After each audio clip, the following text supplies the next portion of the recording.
बिस्मिल्लाहिर्रहमानिर्रहीम। तो dear students, आज हम डिस्कस करने जा रहे हैं फर्स्ट लॉ ऑफ थर्मोडायनामिक के बारे में।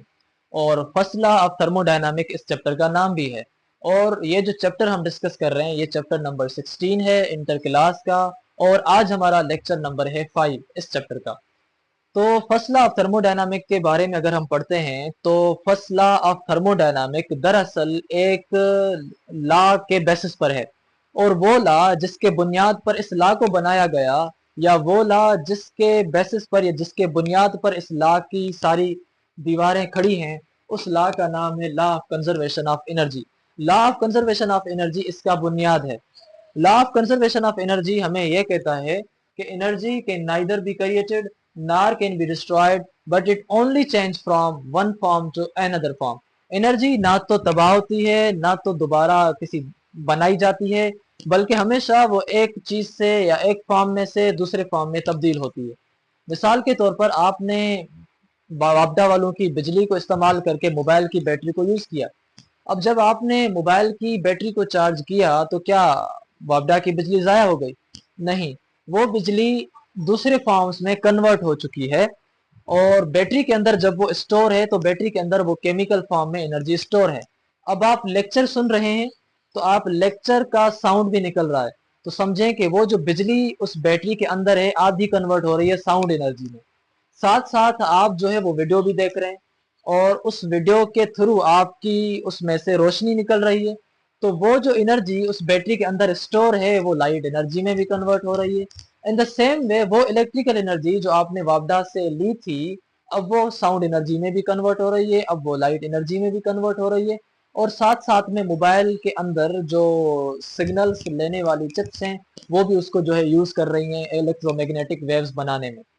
तो आप कह सकते हैं कि आपने इलेक्ट्रिकल एनर्जी को रेडियो एनर्जी में भी कन्वर्ट किया, यानी साउंड एनर्जी में भी कन्वर्ट किया, लाइट एनर्जी में भी कन्वर्ट किया, इलेक्ट्रोमैग्नेटिक वेव्स यानी रेडियो एनर्जी में भी कन्वर्ट किया। तो एक एनर्जी का फॉर्म दूसरे फॉर्म्स में कन्वर्ट हो चुका आपकी मोबाइल के अंदर ही।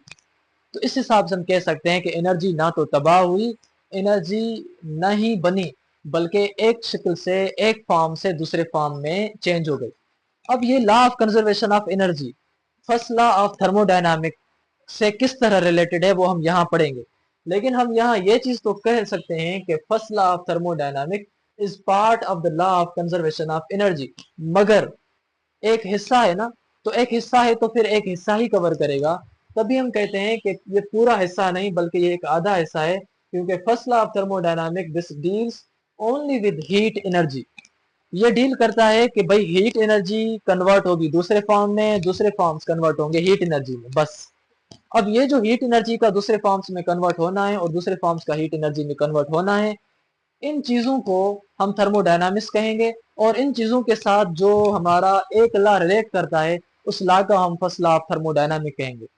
और फर्स्ट लॉ ऑफ थर्मोडायनामिक में हम ये भी कहेंगे कि भाई एनर्जी ना तो हीट की बनी, न ही हीट की एनर्जी जाया हुई, बल्कि हीट की एनर्जी एक फॉर्म से दूसरे फॉर्म में कन्वर्ट हुई और दूसरे फॉर्म से हीट में कन्वर्ट हुई। तो टोटल हीट एनर्जी या टोटल एनर्जी कंजर्व रही। इसी वजह से law of conservation of energy और फर्स्ट लॉ ऑफ थर्मोडायनामिक एक दूसरे की को ओबे करते हैं और सेम चीजें हैं। अब हमने यहाँ पर जो ये फिगर बनाई है, ये फिगर हमने बुक के हिसाब से थोड़ी रिवर्स बनाई है। अभी हमने क्यों रिवर्स बनाई है वो हम जो है यहाँ पर समझते हैं। मिसाल के तौर पर यहाँ पर आप देखें कि इसका पिस्टन बिल्कुल नीचे है और आपने इस कंटेनर को हीट सप्लाई की। जैसे ही आपने इस कंटेनर को हीट सप्लाई की, ये इनिशियल स्टेट है इसी कंटेनर की, ये फाइनल स्टेट है, ये दूसरा कंटेनर नहीं है। इसी कंटेनर की ये दूसरी स्टेट है, पहले ये ऐसे था फिर बाद में ये हो गया। पहली हालत इसकी ये है, बाद वाली हालत इसकी ये है, इनिशियल स्टेट ये है, फाइनल स्टेट ये है। इसी वजह से हम इसको स्टेट 1 कह रहे हैं, इसको हम स्टेट 2 कह रहे हैं। ठीक है।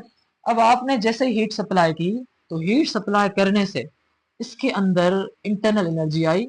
उस इंटरनल एनर्जी ने क्या किया कि इस कंटेनर के पिस्टन को ऊपर किया। जैसे आप यहाँ देख सकते हैं कि जो कंटेनर आपका यहाँ था, जो पिस्टन आपका यहाँ था, वो आपका पिस्टन अब यहाँ आ चुका है। तो ये क्यों आया यहाँ तक?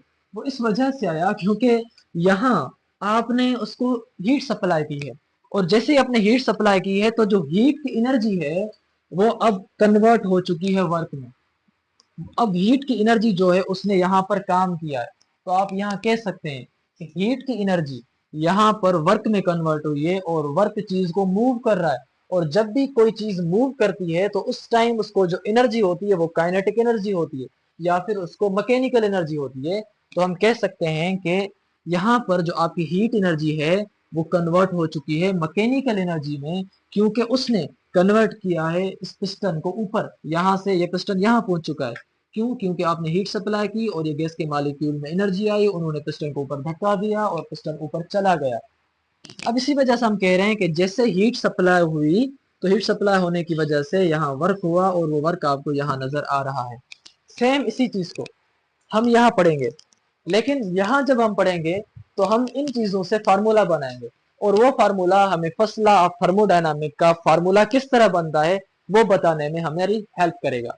लेकिन यहाँ तक मैं आपको बात कह दूं कि हमारे जो ऑडियंस हैं वो 90% इस चैनल को सब्सक्राइब नहीं कर रहे, जिससे हमें ये आइडिया नहीं हो रहा कि क्या हमारी बात आपको समझ आ भी रही है या नहीं।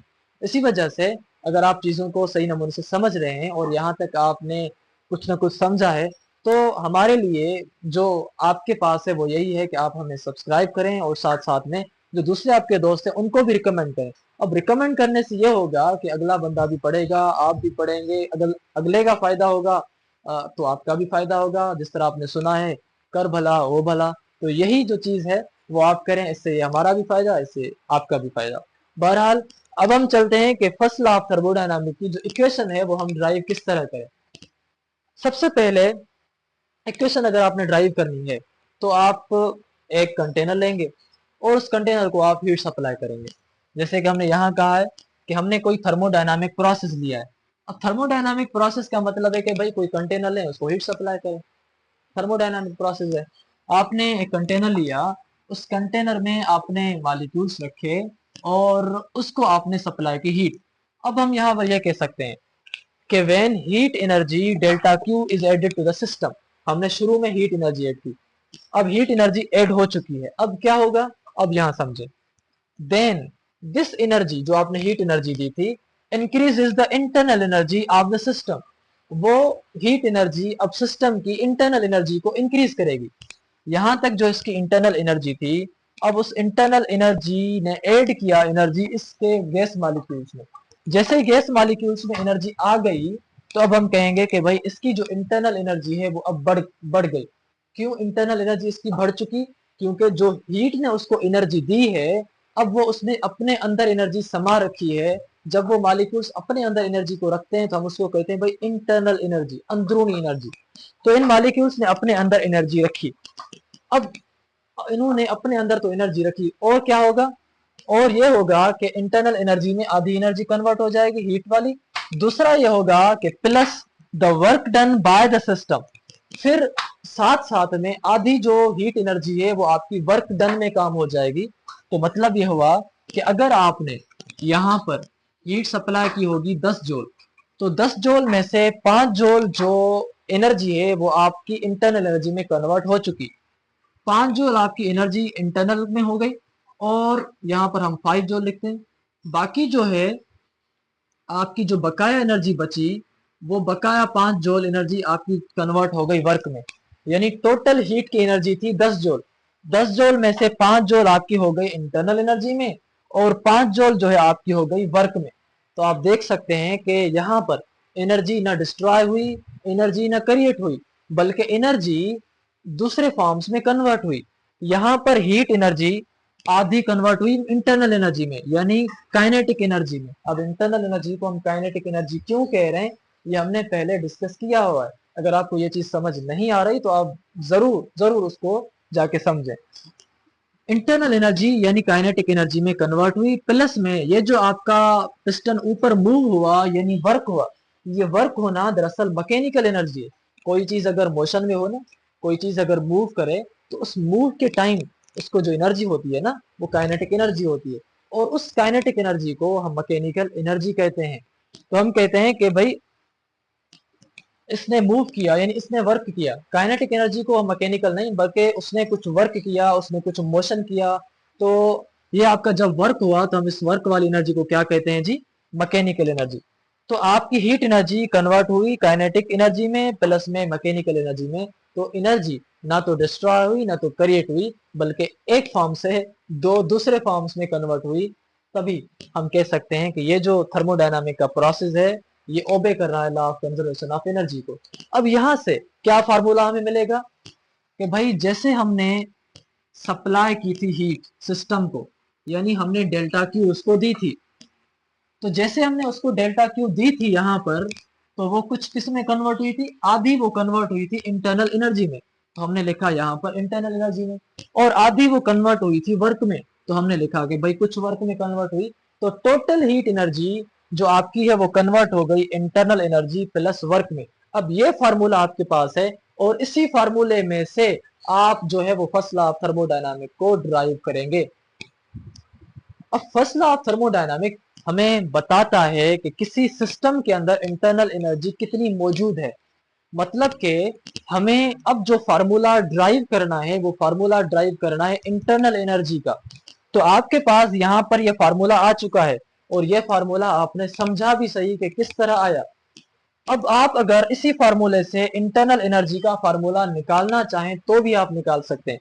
अब हम कैसे निकालेंगे, मिसाल के तौर पर आप इस इंटरनल एनर्जी का फार्मूला लेना चाहते हैं, तो ये जो वर्क इसके साथ है, ये वर्क बराबर की दूसरी साइड आएगा तो ये हो जाएगा माइनस का, तो हम लिखेंगे delta Q minus delta U is equal, जब इंटरनल एनर्जी सॉरी जब आपका वर्क आया इस साइड तो ये हो गया minus delta W is equal to, बाकी आपके पास क्या बचा, इंटरनल एनर्जी। तो आपको इस तरफ से डेल्टा यू लिखें या आप इस तरफ से डेल्टा यू लिखें, दोनों सूरतों में जो जवाब है आपका सेम है।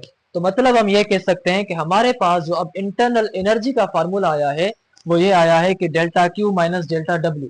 अब ये फार्मूला तो हमने मैथमेटिकली ड्राइव किया, और ये फार्मूला फर्स्ट लॉ थर्मोडायनामिक का है भी, लेकिन यह फार्मूला अगर हम ड्राइव करना चाहें थेरिटिकली ऑब्जर्वेशन से, अपनी सोच से, अपनी थिंकिंग से, और अगर हम इसको जस्टिफाई भी करें कि ये फार्मूला किस तरह और क्या बता रहा है, और ये फार्मूला हमें कौन सी डेफिनेशन दे रहा है, तो भी हमारे पास सॉल्यूशन है। और इसी तरीके से अब हम इस चीज को समझ रहे हैं। फिर भी आपसे जो है, सबसे जो भी स्टूडेंट्स इस टाइम देख रहे हैं, उनसे रिक्वेस्ट है कि भाई अगर आपने अभी तक चैनल को सब्सक्राइब या लाइक नहीं किया तो आप जरूर करें, क्योंकि सब्सक्राइब या लाइक ना आने से चीज़ों की जो मोटिवेशन है वो हमें नहीं मिल रही, और हमें ये नहीं समझ आ रहा कि भाई कोई सुन भी रहा है या नहीं, किसी को समझ भी आ भी रहा है या नहीं। इसी वजह से बराए मेहरबानी जो है वो चीज़ कर दें जो हमें आपको कहनी नहीं चाहिए। अब हम आते हैं कि भाई आ, अब क्या होगा। अब सेम चीज हम पढ़ते हैं लेकिन थोड़े अलग तरीके से। मिसाल के तौर पर आपके पास ये एक कंटेनर है, और आपने इस कंटेनर को हीट सप्लाई की, तो जो हमने काम अभी कहा वही हमने लिखा है कि भाई when we supply delta Q heat to the system, हमने यहाँ डेल्टा क्यू हीट सप्लाई की सिस्टम से। सिस्टम में जब आपने सप्लाई की तो क्या होगा, whole energy converts into internal energy, सारी की सारी जो आपकी हीट एनर्जी है वो कन्वर्ट इंटरनल एनर्जी में हो जाएगी। भाई सबसे पहले तो आप खाना खाएंगे तो सबसे पहले तो पेट में आएगा ना, सबसे पहले तो दिमाग में खून नहीं जाएगा, सबसे पहले तो जो है खून तो जल्दी जल्दी में नहीं आ जाएगा ना, जल्दी जल्दी में व्हाइट और रेड सेल तो नहीं बढ़ जाएंगे ना। तो शुरू में आपके पास खाना कहाँ आएगा, पेट में, आपकी इंटरनल एनर्जी बढ़ जाएगी, भाई भूख मिट गई। तो जब आपकी हीट एनर्जी पहले मिलेगी तो हीट एनर्जी सारी की सारी पहले आएगी उस कंटेनर के मॉलिक्यूल्स के अंदर, और उस कंटेनर के मॉलिक्यूल्स के अंदर जब इंटरनल एनर्जी आएगी तो उसी को हम इंटरनल एनर्जी कहेंगे। अब whole energy converts into internal energy, अगर आपने 10 जूल हीट एनर्जी दी तो 10 जूल के ही 10 जूल आपकी यहां देख सकते हैं कि वो किसमें कन्वर्ट हो चुकी है, इंटरनल एनर्जी में। अब क्या होगा, एंड देन उसके बाद सम, कभी कभार कुछ और कभी कभार सारी की सारी इंटरनल एनर्जी फिर हम इस्तेमाल करते हैं टू डू वर्क। फिर ये होगा कि जो इंटरनल एनर्जी आपके पास है, जो आपने खाना खाया है, जो आपके पास एनर्जी है, सारी की सारी आप पढ़ाई में इस्तेमाल करें, सारी की सारी आप मोबाइल देखने में इस्तेमाल करें, और सारी की सारी आप जो है किसी क्रिकेट खेलने में इस्तेमाल करें, वो आप पे डिपेंड करता है। कुछ पढ़ाई पे इस्तेमाल करें, कुछ क्रिकेट पे इस्तेमाल करें, तो भी आप पे डिपेंड करता है। तो यहाँ पर भी हम ये कह रहे हैं कि होल एनर्जी कन्वर्ट तो इंटरनल एनर्जी में हो गई जो हमें हीट से मिली थी, मगर अब जो उनमें से कुछ एनर्जी इंटरनल एनर्जी है, या कभी कभार सारी एनर्जी हम इस्तेमाल करते हैं टू डू वर्क, और जब आप काम करते हैं तो दरअसल आपकी एनर्जी लूज हो जाती है। कि हम कहते हैं ना कि हमने पढ़ाई सारा दिन पढ़ाई पढ़ी, अब बस अब एनर्जी लूज हो चुकी है, अब एनर्जी खत्म हो चुकी है, तो एनर्जी ज़ाया हो चुकी है। जब पढ़ाई वाली एनर्जी होती है ना, वो लूज नहीं होती, वो इस्तेमाल होती है, मतलब वो सही इस्तेमाल होती है। और जो खाली होती है तो मतलब वो ज़ाया हो जाती है। तो हम यहाँ कह रहे हैं कि एंड देन सम, कुछ जो आपकी एनर्जी है वो आपकी किस में कन्वर्ट हो गई, वर्क में। अब यहाँ पर आप थोड़ा सीरियस हो जाएं और इस चीज को समझें कि भाई सारी हीट एनर्जी आई और हीट एनर्जी 10 जूल आई, और वो 10 के 10 जूल आपकी कन्वर्ट किस में हो गई, इंटरनल एनर्जी में। अब उस इंटरनल एनर्जी जो आपके पास थी, उसमें से कुछ एनर्जी आपकी जो है वो कन्वर्ट हो जाएगी किसमें जी, वर्क में। अब वो कुछ एनर्जी कम हो गई वर्क में, भाई हमने कहा कि भाई 5 जूल इसमें से चली गई वर्क में। अब अगर मैं इस इंटरनल एनर्जी को मालूम करना चाहूं कि मेरे पास कितनी बची, तो मैं क्या कहूंगा, मैं कहूंगा कि भाई जितनी मुझे एनर्जी मिली थी उसमें से माइनस करो जितनी एनर्जी जाया की, तो बाकी बचा बकाया इंटरनल एनर्जी मिल जाएगी।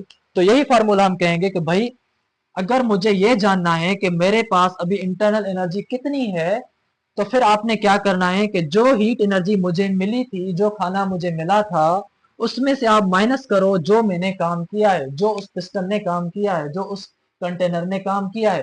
तभी हम कह रहे हैं कि डेल्टा यू जो मेरे पास है वो बराबर है जो मुझे एनर्जी मिली थी माइनस जो मैंने काम किया। तो delta U is equal delta Q minus delta W, ये जो है आपका फर्स्ट लॉ ऑफ थर्मोडायनामिक है।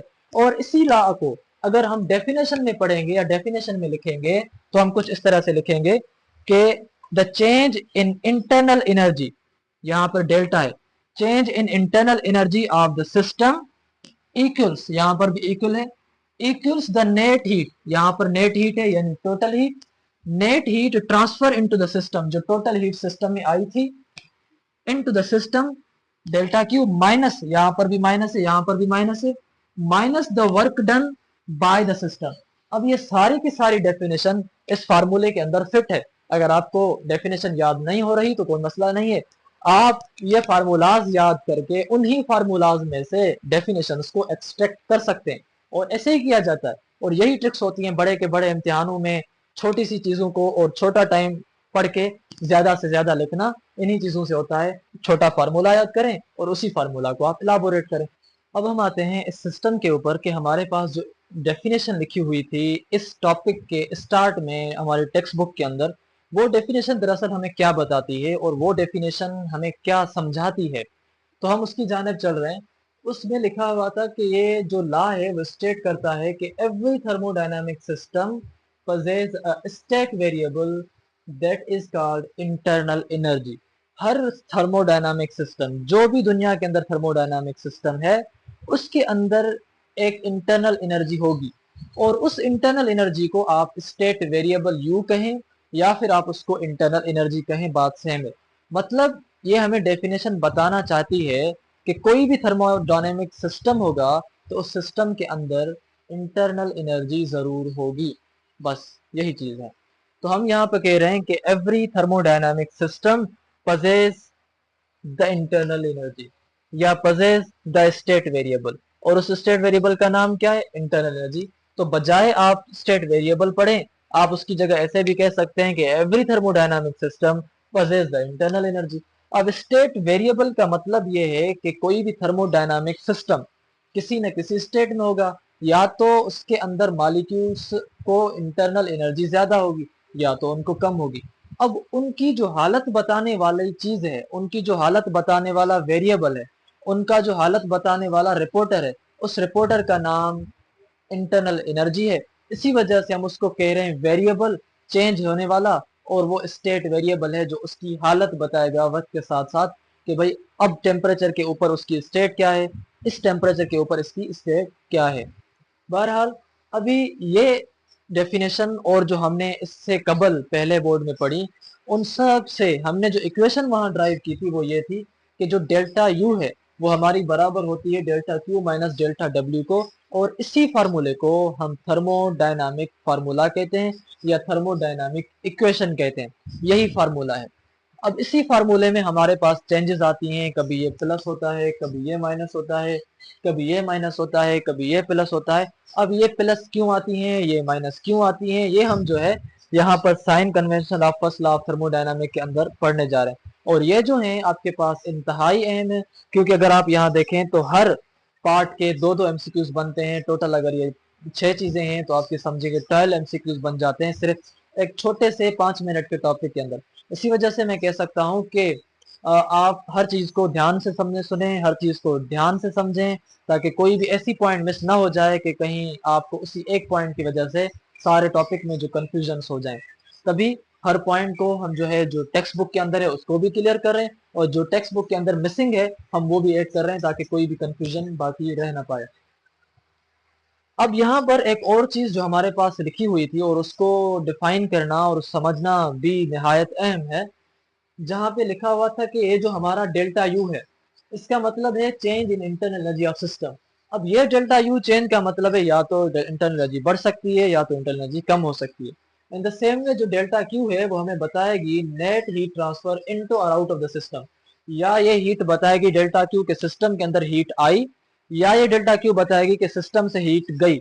आई तो क्या इसके पास साइन होगी, और गई तो इसके पास क्या साइन होगी, वो अब हम यहाँ पढ़ेंगे। इन द सेम वे यह जो आपके पास डेल्टा डब्ल्यू है, ये आपको बताता है नेट वर्क डन, जो टोटल वर्क हुआ वो कितना हुआ। Work done on the system हुआ या work done by the system हुआ, वो भी कौन बताएगा, डेल्टा डब्ल्यू बताएगा।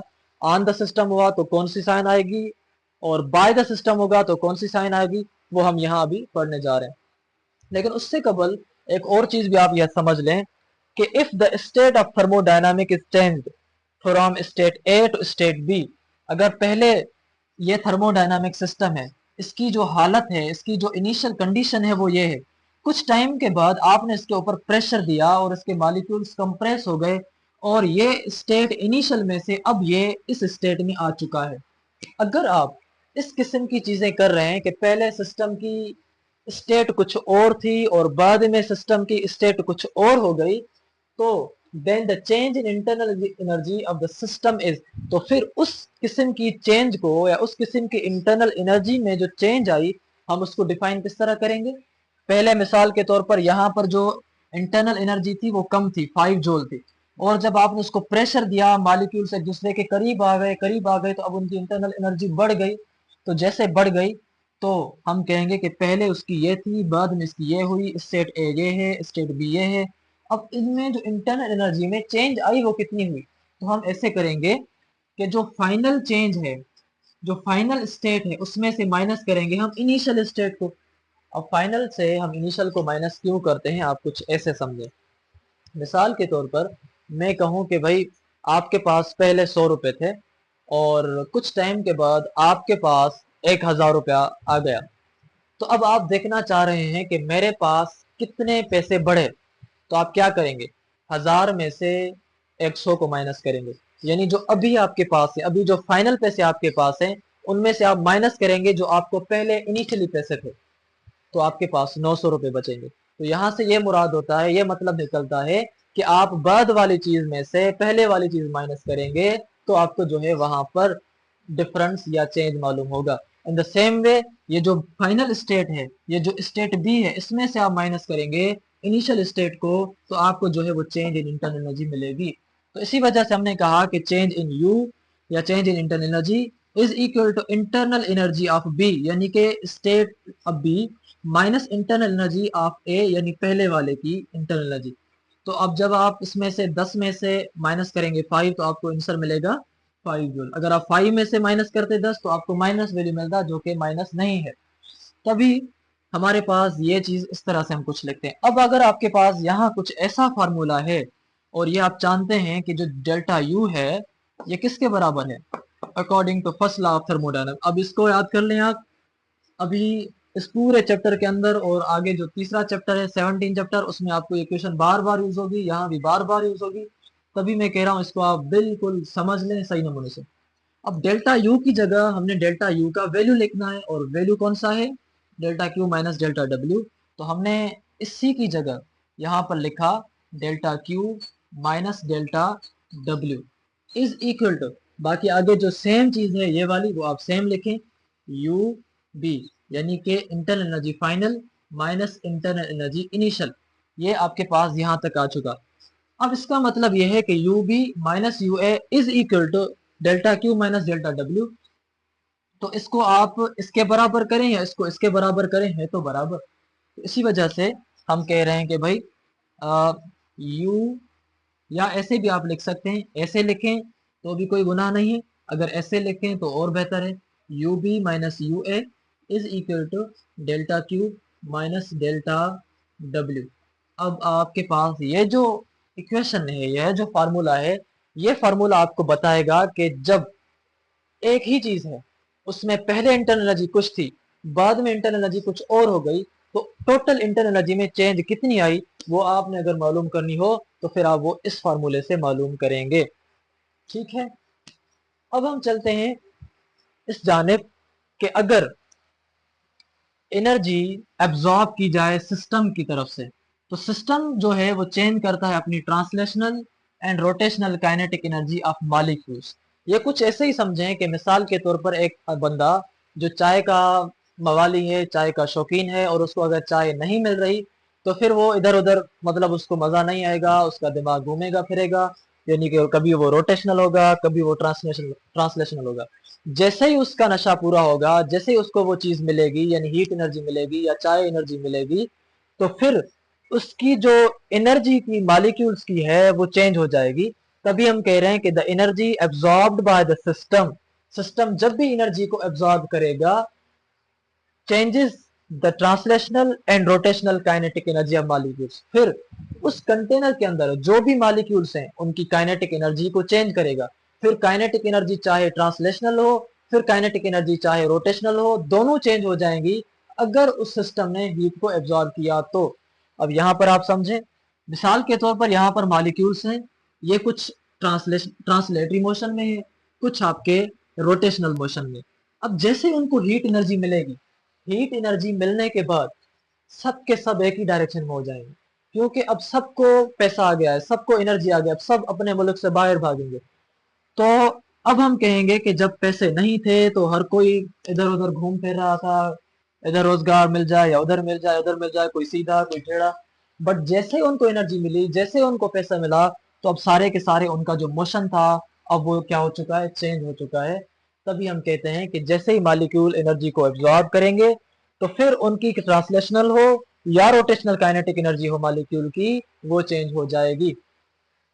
अब हम आते हैं इस चीज के ऊपर कि ये तो हुए गैस मॉलिक्यूल सिर्फ। अगर गैस मॉलिक्यूल्स ऐसे हों जो कि आइडियल नहीं है, हमने कहा था कि आइडियल जो गैस मॉलिक्यूल्स होते हैं उनके अंदर कोई भी kinetic molecular inter molecular force नहीं होती, यानी उनके मॉलिक्यूल्स के दरमियान कोई भी फोर्स नहीं होती। ये काइनेटिक थ्योरी के अंदर हमने बिल्कुल अच्छे नमूने से डिस्कस किया था। अगर आपने काइनेटिक मॉलिक्यूलर थ्योरी को नहीं पढ़ा तो फिर आप जरूर उसको पढ़ें। काइनेटिक मॉलिक्यूलर थ्योरी के साथ काइनेटिक मॉलिक्यूलर थ्योरी से निकलने वाली जो इक्वेशंस हैं, प्रेशर गैस इक्वेशंस, उनको भी जरूर पढ़ें, क्योंकि उन इक्वेशंस में से बहुत सारे फार्मूलाज निकल रहे हैं, और वो फार्मूलाज आगे भी, और उसके बाद आपके पास न्यूमेरिकल्स में, उसके बाद आपके पेपर्स में, आपकी टेस्ट में, एमडीकेट में और मुख्तलिफ जनरल टेस्ट में काम आते हैं। एक प्रेशर गैस इक्वेशन में जो हमने इतने इसी तरीके से समझाई है कि मैं कहता हूं कि अगर कोई ऐसा स्टूडेंट जिसका बेसिक मैथ के अंदर बिल्कुल कच्चा हो, तो वो प्रेशर इक्वेशन को आराम से समझ लेगा, आराम से उसको याद हो जाएगी, उसको पता भी नहीं चलेगा कि उसको याद कैसे हो गई। बहरहाल, हम आते हैं इस चीज के ऊपर कि जो आपके पास हीट है, जो आप हीट एनर्जी देते हैं, वो heat energy also changes the potential energy of the molecules due to intermolecular force. अगर आपके पास मॉलिक्यूल्स हैं, उनको मॉलिक्यूलर फोर्सेस हैं, जैसे उनको हीट एनर्जी मिलेगी, जैसे उनको पैसा आएगा, तो अब वो अपना इत्तेहाद, अपनी यूनिटी, अपने घर बार छोड़ के बाहर चले जाएंगे। तो मतलब इंटर मॉलिक्यूलर फोर्स ये है कि मॉलिक्यूल्स आपस में किसी फोर्स से जुड़े हुए हों। जैसे उनके पास एनर्जी हीट की आएगी, उनमें आग लगेगी और वह एक दूसरे से दूर होते जाएंगे, क्योंकि उनके पास अब एनर्जी है, वो अपने साथ अभी रहना नहीं चाहते, एक दूसरे को कह रहे हैं भाई आप कौन होते हैं मेरे साथ रहने वाले। तभी हम यहाँ कह रहे हैं कि अगर आपके पास कुछ मॉलिक्यूल्स हैं जो साथ में रह रहे हैं, और साथ में इसलिए रह रहे हैं क्योंकि उनके दरमियान इंटर मॉलिक्यूलर फोर्सेज हैं, तो जैसे उनको हीट एनर्जी मिलेगी, तो उनकी जो इंटर मॉलिक्यूलर फोर्सेज हैं वो उनकी वीक हो जाएंगी, उनकी पोटेंशियल एनर्जी कम हो जाएगी और काइनेटिक एनर्जी उनकी बढ़ जाएगी, और वो एक दूसरे से दूर हो जाएंगे। पोटेंशियल एनर्जी यहाँ इनको है, पोटेंशियल एनर्जी का मतलब है पोजीशन की वजह से, जब वो आपस में साथ में है तो मतलब उनको पोजीशन है, जब एक दूसरे से दूर हो जाएंगे तो मतलब उनको पोजीशन नहीं है। ये कंडीशन उनके लिए है जो गैस मॉलिक्यूल्स आइडियल नहीं है, या जो लिक्विड्स हैं या फिर जो सॉलिड्स हैं। लेकिन अगर गैस मॉलिक्यूल्स हो और गैस मॉलिक्यूल्स आइडियल ना हो तो हम कहेंगे कि उनको इंटरमॉलिक्यूलर फोर्स थी, हीट होने के बाद या हीट आने के बाद उनकी इंटरमॉलिक्यूलर फोर्सेस कम हो जाएंगी। अब हम आते हैं sign convention of the first law of thermodynamics. ये बहुत और इंतहाई अहम है। इसके अंदर हम ये भी पढ़ेंगे कि भाई फिजिक्स के अंदर जो साइंस है वो किस तरह होती हैं, जो केमिस्ट्री के अंदर जो साइंस है वो किस तरह होती हैं। कभी कभार ऐसे होता है कि हम फिजिक्स वाले जो टीचर्स हैं वो हम ये पढ़ाते हैं कि भाई जब वर्क डन हुआ तो ये साइन, जब वर्क ऑन द सिस्टम हुआ तो ये साइन, जब वर्क बाय द सिस्टम हुआ तो ये साइन। उल्टा जो है वो केमिस्ट्री वाले पढ़ाते हैं। अब ये ना गलती केमिस्ट्री वालों की है, ये गलती ना फिजिक्स वालों की है, ये गलती सिस्टम्स की है, अंडरस्टैंडिंग की है। तो स्टूडेंट जो है वो समझता है कि भाई केमिस्ट्री के अंदर भी मैं थर्मोडायनामिक पढ़ रहा था, फिजिक्स के अंदर भी मैं थर्मोडायनामिक पढ़ रहा हूँ, है तो एक ही ला, फार्मूला तो एक ही होना चाहिए, साइन कन्वेंशन भी तो एक ही होनी चाहिए, मगर उनमें थोड़ा फर्क है। और वो फर्क भी सिर्फ वर्क वाली चीजों में है। इंटरनल एनर्जी की साइन भी सेम होंगी, और जो आपके पास हीट है उसकी एनर्जी साइन भी सेम होगी। बाकी जो साइंस चेंज होंगी वो वर्क की होंगी फिजिक्स में और केमिस्ट्री में। और किस तरह है वो आप यहाँ थोड़ा ज्यादा ध्यान से सुने। देखिए, अगर आपके पास सिस्टम है और उस सिस्टम में आप हीट ऐड कर रहे हैं, वो सिस्टम अपने अंदर हीट ले रहा है, हीट को एब्जॉर्ब कर रहा है। जरूरी नहीं है कि आप हीट दें, सिस्टम ऐसा हो, सिस्टम बाहर सराउंडिंग से अपनी हीट को जज़ब करे तो भी बात सही है। ऐसे नहीं है कि बस आग जलाएं तो हीट ऐड होगी, इस तरह नहीं है। अगर कोई ऐसी चीज पड़ी है और उस चीज ने सिस्टम से अपने अंदर हीट ले ली तो हम कहेंगे कि भाई इसने डेल्टा क्यू ली। अब आप इंटर में पहुंच चुके हैं, इसका मतलब हम हमेशा नहीं कहेंगे भाई चूल्हा जलाओ तो मतलब हीट गई उसके अंदर, चूल्हा ना जलाओ तो हीट नहीं गई। सिस्टम से भी हीट आ सकती है, सिस्टम के टेम्परेचर से, सराउंडिंग से टेम्परेचर से हीट आ सकती है, हीट जा सकती है, ये सब चीजें हैं। बहरहाल हीट जब सिस्टम में ऐड होगी या सिस्टम जब हीट को एब्जॉर्ब करेगा तो उस टाइम जो आप डेल्टा क्यू की साइन देंगे वो साइन होगी पॉजिटिव। तो इसी वजह से हम कह रहे हैं कि वहां पर जो साइन आप देंगे फर्स्ट लॉ ऑफ थर्मोडायनामिक के फार्मूले के अंदर वो आप साइन उसकी पॉजिटिव देंगे। हमने यहाँ पर लिखा वो पॉजिटिव है। इन द सेम वे जब आपकी सिस्टम से हीट लीव करेगी, जब सिस्टम से हीट बाहर जाएगी, जब सिस्टम अपनी हीट को एक्सपेल करेगा, बाहर करेगा, तो उस टाइम जो डेल्टा क्यू के साथ हम साइन देंगे वो साइन नेगेटिव होगी। और इसी तरह हम कह रहे हैं कि यहाँ पर जो सिस्टम है, सिस्टम के अंदर कुछ केमिकल रिएक्शंस हुई और वो केमिकल रिएक्शंस जो थी वो एक्सोथर्मिक थी, उन्होंने हीट जो है वो बाहर निकाली। और बाहर निकालने की वजह से हम कहेंगे कि भाई उसको जो हम साइन देंगे वो माइनस डेल्टा क्यू देंगे। अगर केमिकल रिएक्शन एक ऐसी हो जो एंडोथर्मिक हो केमिस्ट्री के हिसाब से या फिजिक्स के हिसाब से, जो हीट अंदर अपने अंदर जज़ब कर रही हो, एंडो का मतलब है इन, एक्सो का मतलब है एग्जिट। तो अगर कोई एंडो कर रही है, अगर कोई इन कर रही है, अगर कोई एब्जॉर्ब कर रही है तो वहां पर डेल्टा क्यू पॉजिटिव। अगर कोई एक्सो कर रही है, अगर कोई एग्जिट कर रही है तो उस टाइम जो साइन होगी डेल्टा क्यू की वो होगी नेगेटिव। केमिस्ट्री में भी फिजिक्स में भी ये दोनों बातें सेम है। अब हम आते हैं work done on the system. Work done on the system जब होता है तो इसका मतलब आप थोड़ा पहले समझें। कंप्रेशन, अगर आपके पास कोई बलून है और आप बलून को आपने ऊपर से जोर दिया तो मतलब आप work done on the system कर रहे हैं। और जब work done on the system होगा तो फिर सिस्टम क्या करेगा, या फिर सिस्टम को हम क्या कर रहे हैं, दरअसल हम उसको एक एनर्जी दे रहे हैं, हम उसके ऊपर वर्क कर रहे हैं ना। तो वर्क करना या वर्क एक किस्म की एनर्जी है, वर्क का यूनिट भी जूल है। तो वर्क करना उसके ऊपर मतलब हम उसको एनर्जी इन कर रहे हैं। और जब एनर्जी इन हो वर्क की वजह से या work done on the system की वजह से, तो उस टाइम फिजिक्स जो वर्क को साइन देगी वो देगी नेगेटिव, क्योंकि सिस्टम के ऊपर काम हो रहा है। हम फिजिक्स वाले ये कहते हैं कि भाई सिस्टम हमने बनाया है, ये एक मैं एग्जांपल के तौर पर कह रहा हूँ, सिस्टम हमने बनाया है, सिस्टम को काम करना चाहिए। अगर सिस्टम के ऊपर काम किया जा रहा है तो ये गलत बात है, क्योंकि सिस्टम तो मतलब गलत हुआ ना, फिर सिस्टम को बनाया हमने किस लिए। अगर सिस्टम के ऊपर काम हो रहा है तो हम फिजिक्स वाले कहेंगे कि ये गलत है, क्योंकि अब उसके पास जो साइन होगी फिर वो नेगेटिव होगी। केमिस्ट्री वाले कहेंगे कि नहीं, अगर सिस्टम के ऊपर काम हो रहा है तो सिस्टम जो है उनके पास एक लाडला है, उनके पास जो केमिकल रिएक्शन है वो लाडली है। अगर सिस्टम के ऊपर काम किया जा रहा है तो अच्छी बात है, सिस्टम को काम नहीं करना चाहिए। केमिस्ट्री वाले ये कहते हैं, मैं एज अ फनी वे कह रहा हूँ, ठीक है। तो वो जो साइन देते हैं वो पॉजिटिव देते हैं। तो हम यहाँ ये कह रहे हैं कि जब भी work done on the system होगा, आपने फिजिक्स की इक्वेशंस के अंदर अब ये समझना है कि उस टाइम साइन आपने नेगेटिव देनी है, क्योंकि वहां पर आप कंप्रेशन करें। अब कंप्रेशन से क्या होगा कि वॉल्यूम डिक्रीज होगा। वॉल्यूम डिक्रीज होने से हम कहेंगे कि वॉल्यूम भी डिक्रीज हुआ है और सिस्टम ने काम भी नहीं किया है, भाई दे दो उसको नेगेटिव साइन, उसको नेगेटिव नंबर दे दो। फिजिक्स वालों का ये फार्मूला है। इन द सेम वे अगर work done by the system हो, सिस्टम खुद काम कर रहा है, सिस्टम पिस्टन को ऊपर कर रहा है, सिस्टम जो है वो इंजन को चला रहा है, तो हम कहेंगे वेरी गुड, इसको जो है साइन दे आप पॉजिटिव। लेकिन केमिस्ट्री वाले कहेंगे नहीं, सिस्टम काम कर रहा है, क्यों काम कर रहा है, इसको साइन नेगेटिव दो। अब केमिस्ट्री वालों की बात सही है, वो इस वजह से वो ये कहते हैं कि भाई सिस्टम जब काम करता है ना, तो उस टाइम सिस्टम अपनी एनर्जी को बाहर निकालता है, सिस्टम अपनी एनर्जी को जाया करता है। तो वो कहते हैं भाई एनर्जी बाहर क्यों गई। हम कहते हैं एनर्जी बाहर इसलिए गई क्योंकि एनर्जी है ही काम के लिए, काम करे ना। केमिस्ट्री वाले कहते हैं नहीं, काम के लिए नहीं है, इधर पड़ी रहे। तो जब तक एनर्जी पड़ी रहेगी वो कहेंगे कि भाई सही है, और जैसे ही एनर्जी बाहर जाएगी work done by the system से, तो वो केमिस्ट्री वाले उसको साइन देंगे नेगेटिव। मगर वर्क डन जब बाय द सिस्टम होगा तो उस टाइम जो फिजिक्स की इक्वेशंस में साइन होगी वो पॉजिटिव होगी। और पॉजिटिव होने की फिजिक्स में एक वजह यह भी है कि जब work done by the system होगा तो उस टाइम जो वॉल्यूम होगा सिलेंडर का वो बढ़ेगा।